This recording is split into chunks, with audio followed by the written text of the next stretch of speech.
The Pultec EQP-1A is a classic EQ. It's been around for decades. I believe it was developed in the early 50s, but it's been used on numerous hit records. You've heard it on a ton of records that you're probably familiar with, and it does a thing. It has a classic sound, and it's something that people reach for because it does this warm, earthy, round warmth, and it also does a very a subtle but air type of a sheen and a high end that it puts on the material that goes through it. Universal Audio has a very famous plug-in emulation of the Pultec EQP-1A.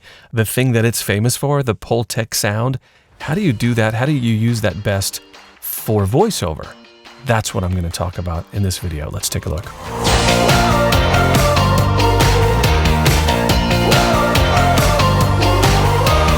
So my name is Lenny B. I am a voiceover audio engineer, and I help voiceover artists from all over the world doing all different sorts of things. I have voiceover artists who do animation. I have voiceover artists who do just commercial or broadcast or podcasting. But also I help people who use their voice to talk to their audience, like YouTubers or people on Twitch or people just making any type of marketing content for their business. If you are using your voice to translate emotion and to tell a story in a microphone, chances are I could help you optimize the sound of your voice recording, which in turn helps you connect better with your audience. That's what I do. I should also mention that I've got training courses that I offer on my website, lennyb.com, but there's also some free tips and free training there as well, lennyb.com. The Pultec EQP-1A is a part of three actual different units. There's a unit that does just a high pass and a low pass. There's a unit that actually focuses on mid-range, but then there's the EQP-1A, and the P stands for Program Equalizer. And this thing has been it could be used, and it's designed to be used when you're tracking, meaning when you're recording material onto tape or these days onto your computer. It could be used when you're mixing, so you would actually send the audio back through this EQ, make sure it fits, make sure you're, like let's say you're using it on a bass guitar, make sure that the bass is fitting with the drums so you can use this EQ to modify the sound. So that would be in a mixing situation. And then it could also be used in possibly a mastering situation, which is where you're applying the EQ on all of the tracks altogether. So your drums, your bass, your guitar, your drum buses, your vocals, your background vocals, everything all together coming into a stereo mix. You could also use this in that situation for mastering, to put a whole, to have the EQP-1A do its thing on your whole mix. So it could be used in many different ways. And I think what we want to do is talk about using it for mixing or for processing, or using it for, after you've got your voice recorded, how do we use this thing on a voiceover recording to do what it does and to impart the sound that people reach for a Pultec EQ for. Let's look at this thing. It's quite beautiful. It really does look like the 1950s, right? It looks like it looks like some equipment that would be in the lunar moon landing. And we're going to talk about what each of these knobs does. But I just want you to see that it's kind of crude. Transformers. There's tubes. I mean, it's a passive EQ, and it is. I guess you could call it simple, and it is pretty simple, but it does what it does, and it does have a lot of different uses. So just wanted to show you kind of what that looks like. And then also, just if we wanted to purchase one of these Pultec EQP-1A program equalizers from Pultec, the original company, about $4,500 for a brand new one at the time of this video. It's really broken up into sections, and this is really the best way to look at it. We have the engage switch. So when this engage switch is actually up and on, that means the EQ changes are active.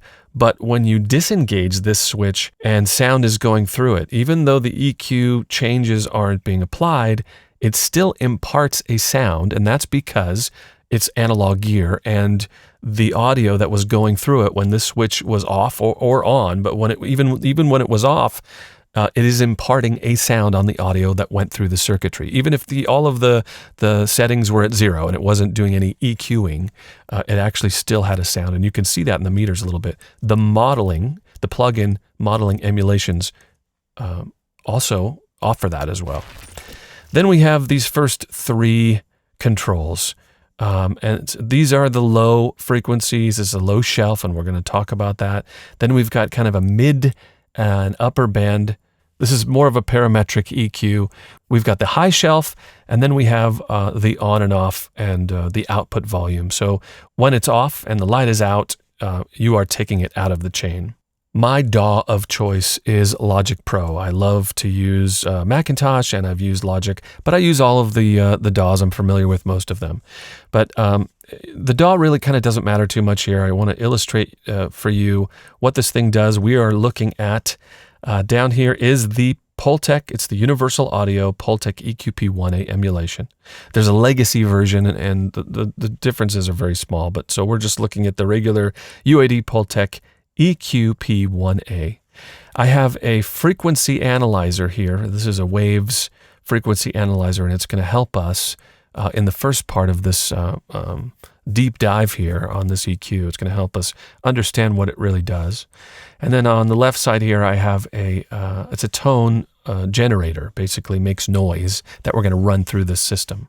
So if we activate this tone generator, I've got it switched to pink noise, and this is what pink noise sounds like. This tone generator is sending frequencies, and it's sending the pink noise through the Pultec program equalizer, the EQP-1A plugin, and then it's going through this frequency analyzer, which is showing us what that noise looks like. Pink noise like this is often used to calibrate audio systems. So white noise is equal energy per frequency. Pink noise is equal energy per octave. And it's just going to give us visually an easier representation so we can kind of understand what this thing is doing. We have the power on, the EQ is engaged, and now let's look at the shelf, okay?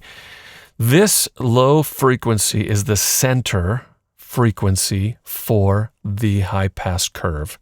Now, right now it's at 0, but if we boost at 20, I want you to watch this line. Right now it's pretty flat because we're running that pink noise through here, and the energy is pretty equivalent in all of the frequency spaces. But when we engage this, I'm going to turn it up all the way. So now at 20 cycles per second, which is right here, about right here, this is the center of that shelf curve. You could see this curve higher on the left side of the frequency analyzer. I'll shut it off. You can see it gets flat again. I'm going to turn it on. And so you can see what the EQ is doing. It's bumping up this left side here. Now that center frequency is at 20 cycles per second. We can move it higher, and you can see the curve moves to the right. Go a little bit higher. This is now 60, so this is about right here where the center of that frequency curve is for the shelf, and we can go all the way to 100. And so that the center frequency for that high pass is about right here. And if you shut it off, you could see the difference. So now it's flat. This is with no EQ. And now we've got this low boost.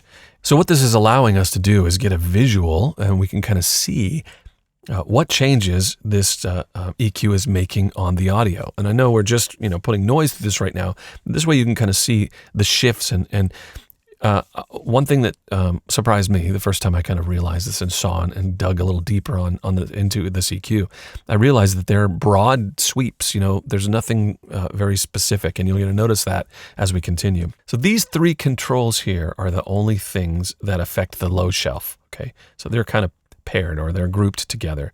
Now, there's a boost, and you can set that to 20, 30, 60, or 100 cycles per second. And then there's also an attenuation. And this is one of the things that I think makes it a little bit mystifying. Okay, you can attenuate frequencies on this for this shelf in the same space at the same time. So I'll give you an example. Let's look at the frequency analyzer at 20. If I turn the attenuator for this shelf up all the way, you can see it's kind of doing the opposite thing, right? Centered at 20 cycles per second. You can crank it up, and you can see it moves to the right. That shelf is centered now at 100, about right here, and you can see it is a low shelf.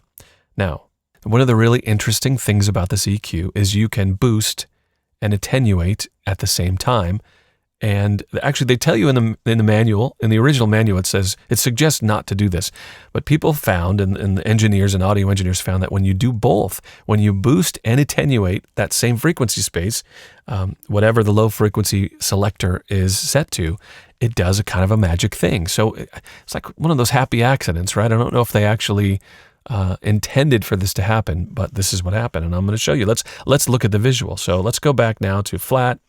I'll put it on 60 cycles per second, and if I boost, you could see what you expect. That low shelf raises up, and if you attenuate at the same time, we're both cranked all the way, the boost and the attenuation. It goes up, but then you see it kind of dips down, right? So this is the Pultec curve. If you ever hear people referring to that, it's got a nice wide boost on the bottom, but then there's a little dip before it kind of goes back. And so let's cycle through the frequencies here. I'm going to go to 100. You can see it moves up just a little bit. The dip is kind of around 800 kilohertz, right? Let's cycle it down now. So 60, you could see this dip is pushed further down. 30, the dip is pushed further down. 20, the dip is pushed even further down. When you're talking about voiceover, it boosts the low end, but also kind of carves out a little valley where the mud usually is in a voiceover. I'm going to talk about the approach that I use when we get into actually using it on a voiceover recording. So let's not worry about that yet. I just want you to kind of understand. I see what these knobs do. I get a grand visual idea of what a Pultec EQ can do. All right, so now let's move to the next set of controls. These three controls here are dealing with the parametric band, and it can go from 3 kilocycles per second all the way up to 16. So it's upper mid-range all the way up to the very, very high material. And let's look at it. Let's start at 3. The parametric part of this EQ allows you to change the bandwidth. So you can have a very steep curve or you can have a broad curve. And let's keep it sharp for the moment so you can see. I'm going to boost the frequencies centered around 3,000 kilocycles per second, which is right here. You see where that peak is at 3,000. If I cycle up, 4,000, 5,000, which corresponds exactly with the graph, 8,000, there it is, the peak, or the center of that frequency boost is right at 8,000, 10, 12, all the way up to 16. And it corresponds nicely with the graph. So let me pull it back now to 3, and now I'm going to open up the bandwidth here. You'll see that this sharper type of curve here is going to flatten out. When I crank up the bandwidth, you'll see it starts flattening out, lowering a little bit, but it widens out. So we still have a bump, but it is just more broad and it's flatter. So let's turn down the boost all the way to 0. You can see we're flat again, and then we raise it up. It's at 3 kilocycles per second, and you can see it's centered around that, but it's much broader, okay? That broad curve can also be cycled up, and it does a certain thing. You can see it there's a gentle curve that moves up, and then it drops off at the very top there, but that's because this is a parametric bell shape curve. This brings us to the last set of controls, which is a high shelf. And you can select the frequencies that you want to attenuate and then how much you want that high shelf to drop the audio material down. If we crank it up all the way, you can see it's very much a shelf, and we've got it around centered. The curve is centered around 5,000 kilocycles per second, which is about right here. And if we crank that up to 10, you could see that shelf moves to the right and then to 20. It doesn't seem to drop off quickly until it gets up to about 20,000, but you can see it's got a very gentle curve. I know what you're thinking is, hey, can you boost and attenuate that side at the same time? And yes, by doing a boost and an attenuation, you're just creating a specific type of curve. You're kind of shaping the EQ to do a thing. Let's make the bandwidth sharp. We'll keep the frequency selector for the boost at 5. We'll keep the frequency selector for the attenuation at 5. And now let's boost. And now let's do some attenuating at the same time. Interesting. It actually seems to make the boost sharper. So you can see it's flat, takes a little dip, it goes up where the boost is happening, and then it drops off. And now let's Let's make the bandwidth in the middle, so it's not as sharp. So you could see it dips just a touch in the mid-range, bumps up a little bit, and then falls off. Let's make the attenuation frequency selector higher. Let's make the boost frequency as broad as it can be. And then you can see this changes the curve yet again. You can lower the frequency of the boost, or we can raise the frequency of the boost. The reason why I want to do this is because I want you to see visually what types of shapes you can make with these curves. Now, the magic happens when you listen to what it does with the audio. Sometimes just turning the knobs and you can kind of have an idea of, boost, attenuation. It took me quite a long time to know what 5K is and where that falls on the graph and what 5K sounds like. It took me a long time to understand that I understand what 300 hertz on a frequency does for a voice. What does that sound like? But the more you do it, the more you work with an EQ, the more you will get comfortable with those numbers and associate them with the sound. Now might be a good time to tell you to not freak out if you're not grasping this. It's totally okay. I mean, this looks like a spaceship. There's all these knobs and frequencies and kilocycles and all this. What does it mean? I have a wonderful EQ for voiceover training course, and it starts at the beginning, so you understand not only what EQs do, not only why we use them, but then it shows you how to use them on a voice recording to get an optimized sound. And when I say I start from the beginning, I really give you a total understanding of what an EQ does and why you'd want to use one and how to use it. By the end of the EQ course, you'll be not only familiar with a parametric EQ, but you'll even be able to dial in a hardware EQ, but any type of graphic EQs, you'll understand all of it. The course is called EQ Fundamentals for Voice. You're going to understand what frequency is, what it does, frequency and volume and how they're together, all the frequency bands. We go through the anatomy of an EQ so you know what all the knobs and controls do for hardware and software. And I know you've got a software EQ in your DAW that you can use. So we're looking here at a submission from one of my clients. He became a custom preset client of mine. His name is Chuck, and he is using a Rode NT1A, and he's going into a Scarlett Solo. I believe it's a third generation. And I think the best way to do this here would be to listen to some raw audio. Then we'll listen to the custom preset that I've created for Chuck. I want you to hear the difference. We're using EQ, compression, some noise reduction, to optimize the sound of Chuck's voice. Let's listen to the raw, and then I'll turn on the custom setting I've made for him. I'll disengage it, engage it again so you can hear the difference. I believe the biggest challenge that I have with my audio is that because I am so relatively new, I don't know where to set my interface and DAW settings to get a nice, crisp, clear sound without distortion. I also have some plugins from Waves and Isotope that can help, but again, I don't know exactly where to place those settings and which ones to use in totality for my voice recordings. I'm pretty sure you can hear the difference. The custom preset allows the voice to be more present, more forward. It really is more clear. I think that's probably the biggest thing. But what we've done is we're balancing the frequencies and we're balancing the dynamics just a little bit. I want to try to keep the natural tone of his voice. I don't want it to sound too over-processed. I want to keep the natural vibe, but I want to optimize it. And the reason why people use these processing presets that I create, it's because it helps compete. If you've got a polished, finalized sound for your auditions, if you've got a polished, finalized sound for your demos, that allows you, first of all, I think it gives you confidence, which is huge. It helps you perform better, but also it just allows you to outshine the competition. And you can use these settings when you send your final product, your voiceover product, to somebody.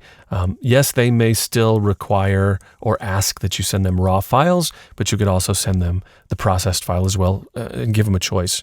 But either way, it helps up the game, and that's what I do for a lot of people. I've used the mouth declick for his submission. It's pretty much in the default setting. I increased the click widening by 0.6. That really helps grab a little bit more clicks than it would normally from the default setting. I find this is a very good setting most of the time. I'm using Waves noise reduction plugin Clarity VX, which I really like a lot. I'm using that about 35%, and I'm doing both the declicking and the noise reduction first before I go into the other processing. and I've mentioned this a few times, maybe in a couple other videos, because I get these questions all the time. Where do you put the noise reduction, or where do you like to, Lenny, where do you like to put the noise reduction in the order? I like to start putting it first, so I am processing the repaired audio if I need to use RX or repairing type plugins.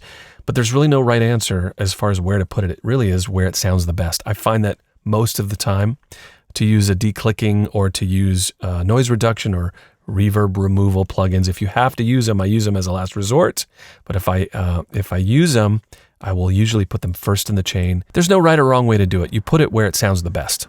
I want to emphasize this. This is the EQ that I'm using on Chuck's voice.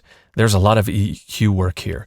The main thing I want you to understand is the Pultec EQ, because of those more gentle curves and those big changes, big sweeping changes that you can make, and we saw in the frequency analyzer, I believe for voiceover, in my opinion, the Pultec EQ is probably better used as a sweetening EQ.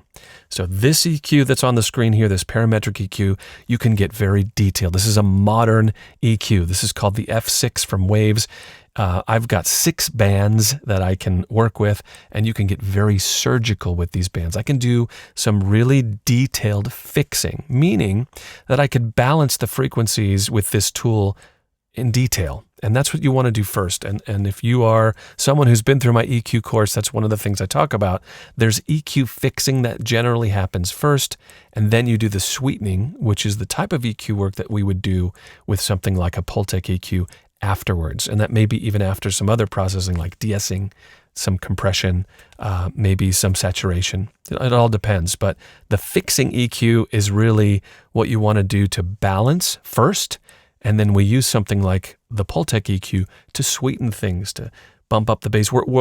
And really what I want you to understand is we're modifying a more balanced audio file with a Pultec. That's really important. I think, can you use a Pultec EQ? Well, I mean, you could to try to, fix an imbalance in a voice recording, but it would be very difficult and you can't get very detailed, right?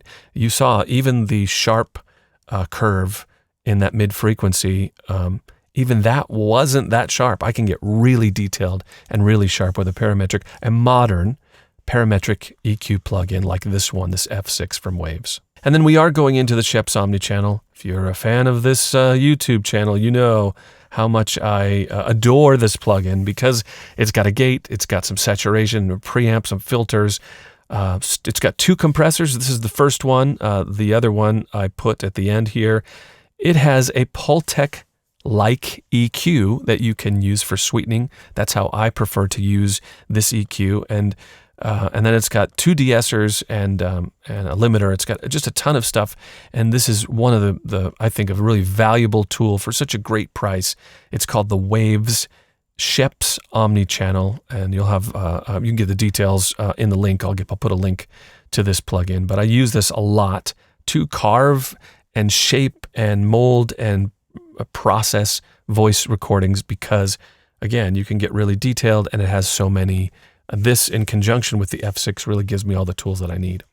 But what we're going to do here is, so I just want to show you this is because I want you to see what I use to get that sound that you heard, that process sound for Chuck. What we're going to do is I'm going to shut off this EQ because I want to replace this EQ with the Pultec EQ. And I want you to see what that sounds like. And we're going to sweep through some of the settings and you'll be able to hear what those settings and those changes are doing.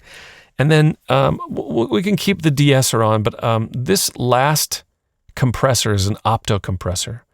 And I want this to be after the Pultec EQ, the Pultec. So before I add the Pultec and start carving away some of those frequencies and boosting and cutting with the Pultec, to show you on this voiceover example, I'm going to shut off this EQ because this is really what we're going to replace this with the Pultec EQP-1A.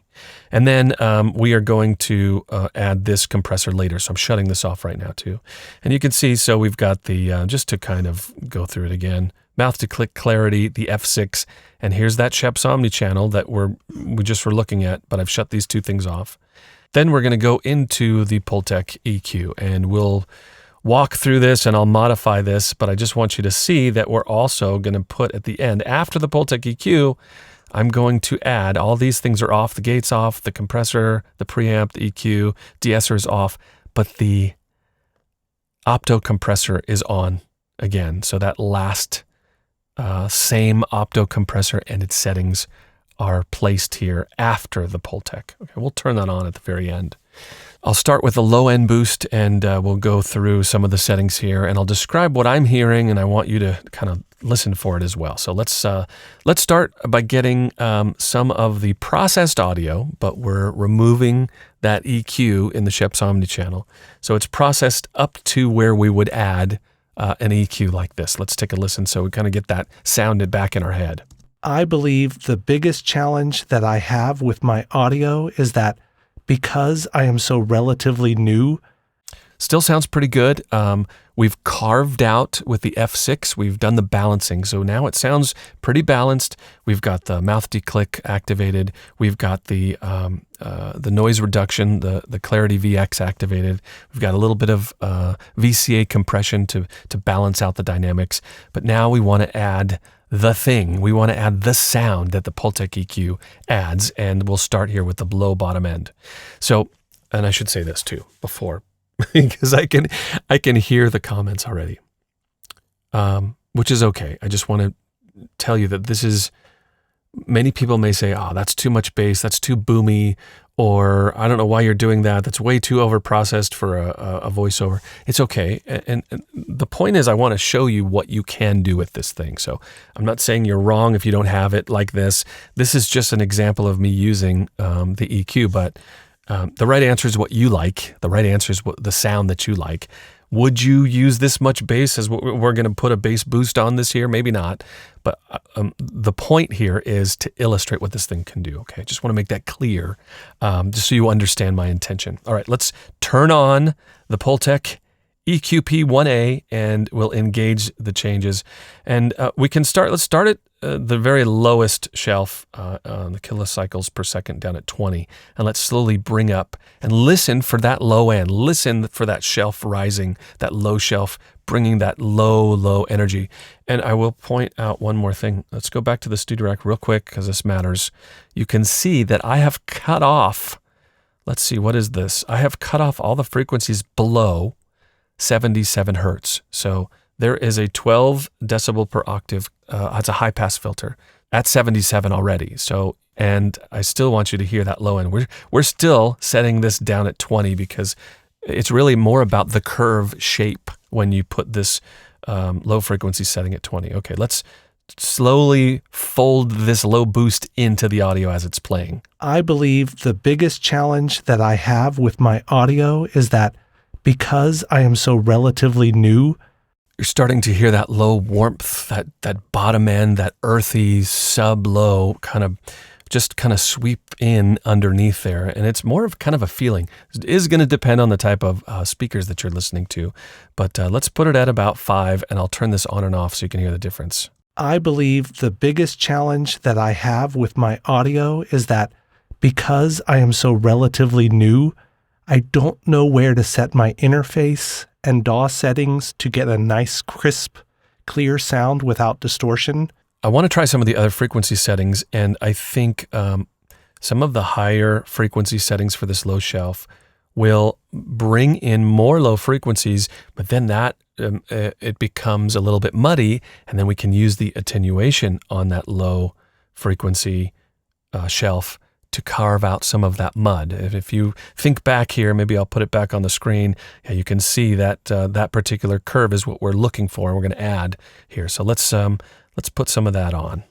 I believe the biggest challenge that I have with my audio is that because I am so relatively new, I don't know where to set my interface. So we've set this just in the middle amount of boost, but we've raised the center frequency for that shelf now to 60. So what's happening is we're getting more of those low frequencies, not just the sub-low stuff. We're getting more of the low frequencies and some of that low-mid energy, which can kind of give it a muddy sound. But that's where the attenuator comes in.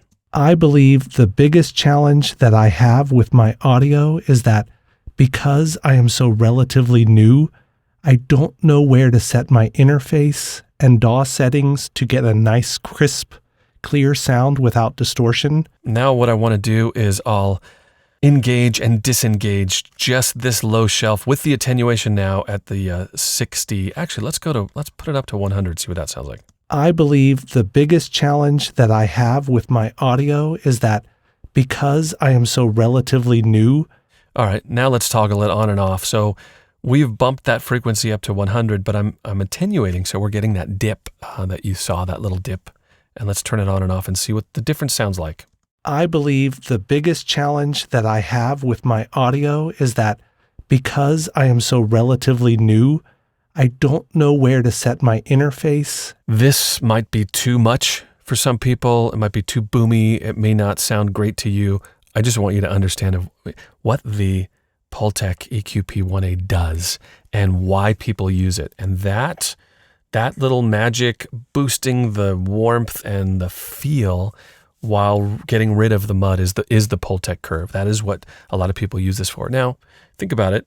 Why is it so famous? Because it's used on bass guitars and kick drums, and it could be used on a myriad of sounds. But this is what you could use it for on a voiceover if you're looking for this type of sound. I happen to think it sounds pretty cool, especially on Chuck's voice. So now let's move over to the boost, and let's see what we can do here. I'm going to put the bandwidth at 5.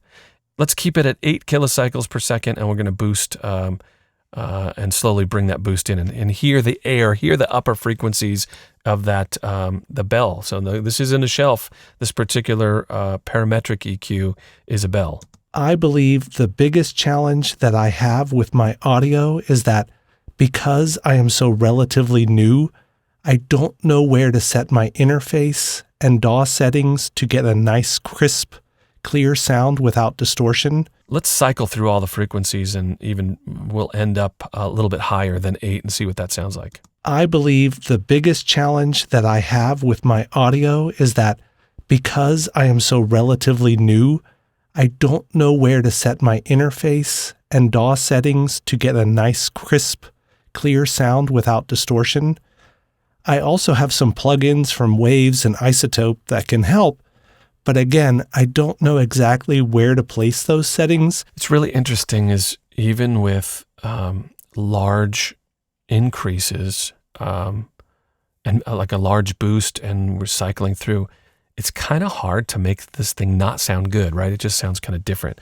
It seems to me one of the things that's most striking, I think, about using something like this is the changes are very broad and sweeping, and they're gentle, really. It seems like but at the same time, it's doing a lot. It's like it's really changing the audio a little bit. And one of the best ways to realize how far you've gone is to reference the sound with the plugin completely off. Here's off, and then I'll engage it. I believe the biggest challenge that I have with my audio is that because I am so relatively new, I don't know where to set my interface and DAW settings to get a nice, crisp, clear sound without distortion. I also have some plugins from Waves and Isotope that can help, but again, I don't know exactly where to place those settings and which ones to use in totality for my voice recordings. Feels more full. It's just a little bit more warm and pleasant, I think. The high end is real silky. I will also say that one of the things that the Pultec EQP-1A, the modeled version here, is they also spent Universal Audio and all the other emulations. Waves has a great emulation of this plugin as well.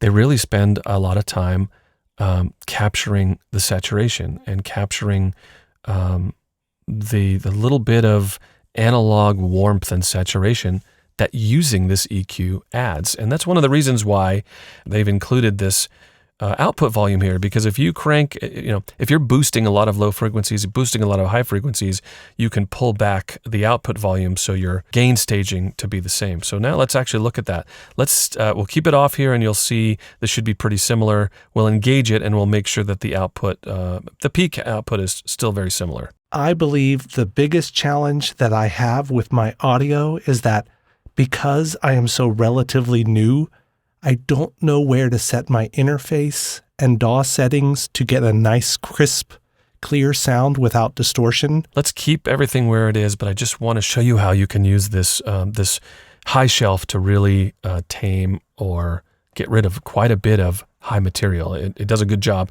I'm going to push it too far to where it doesn't sound natural, but I want to do that so you understand the extent to which you could modify the audio. I believe the biggest challenge that I have with my audio is that because I am so relatively new, I don't know where to set my interface and DAW settings to get a nice, crisp, clear sound without distortion.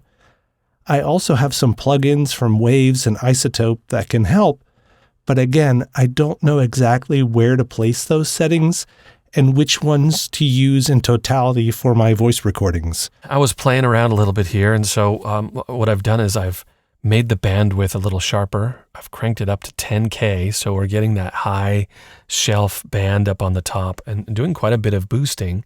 And then I'm attenuating, so it's again shaping that curve. So there's a little bit of a dip before it goes up and grabs some of that high frequency and some of that air, but then it falls off so it doesn't get too edgy at the top. And it's an interesting sound. I'll cycle through it.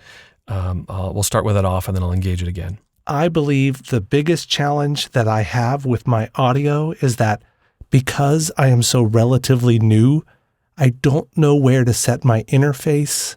Interesting. And then the last thing I want to do, just real quick, is I'm going to bring in this this final opto compressor. And opto compressors, I'm going to do a video on the LA2A and some of the opto compressors and what they do. But in general, it's a very gentle type when used a certain way. And I think one of the ways I like to use it for voiceover is you can use it to really glue things together and have a very natural kind of compressed sound that doesn't sound over-processed, if that makes sense. So I'm going to put this, I'll engage this Schoeps omni-channel, only the opto compressor, after the Pultec EQ. And now let's listen to the completely raw file, and then I'll engage everything so you can hear the entire setting and just what it sounds like, taking advantage of the Pultec thing that it offers the world, that Pultec sound. Let's take a listen.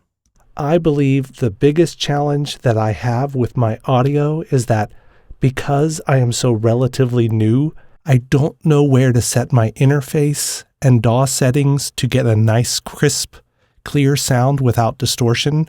I also have some plugins from Waves and Isotope that can help, but again, I don't know exactly where to place those settings and which ones to use in totality for my voice recordings. There's a lot of things at play here. We've got his particular microphone that has a sound to it. We have his room. We've got his voice.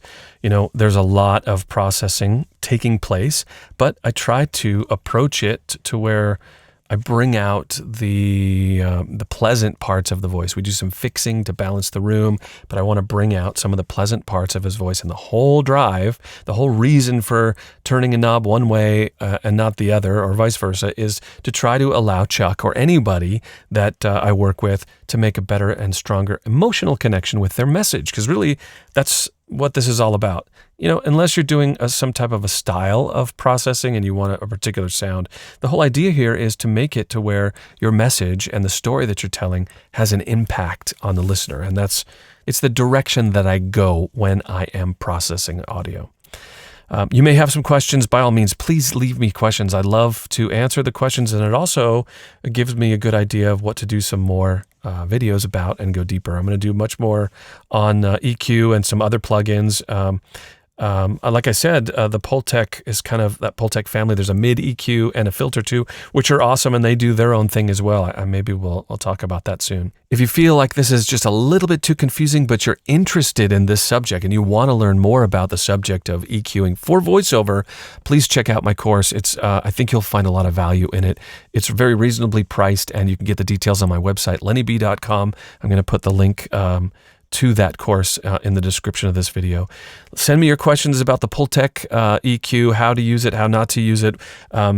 If there's something I went over too fast or whatever, you've got some questions. I like answering questions about this stuff.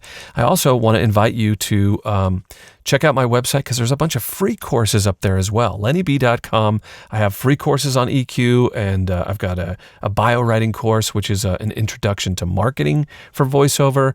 But I just want to invite you to check it out. There's a lot of really good stuff that will help you. It's all designed to help you raise your voiceover game. If you want to send me your voice I will send you a free example of what your voice could sound like with my custom processing. You could send me your audio. Go to my website, lennyb.com, and up at the top of the homepage there's a red button and it says submit your audio or submit here. And it's absolutely free. I don't charge anything to send you an example of what your voice could sound like with my processing. There's a really good chance you're going to learn something and you are going to be able to improve the quality of your voiceover recordings, and it's going to give you confidence. That's my goal, is really to help people. I'm Lenny B, voiceover audio engineer. Thanks for watching.